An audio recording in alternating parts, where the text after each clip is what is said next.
Hello, Karl here from Express Spares. Just back today with another quick video on self-adjusting pressure plates, on how to identify and also the correct tools you need to install them. Here I have 4 pressure plates. Can you tell which pressure plate is self-adjusting and which is not?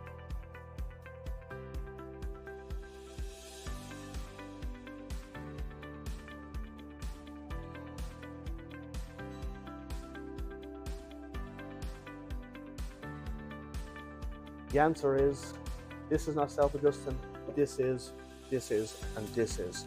This is a Sachs self-adjusting pressure plate. This can be identified by the little stop tab here, and also has a ratchet mechanism underneath the pressure plate. Here we have a typical LUK with the 3 springs on the top. This you can actually see how far it has adjusted out.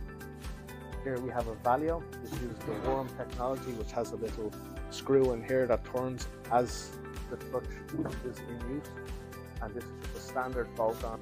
The tools needed to fit a self-adjusting pressure is this Sachs self-adjusting tool, which is made by Gedore.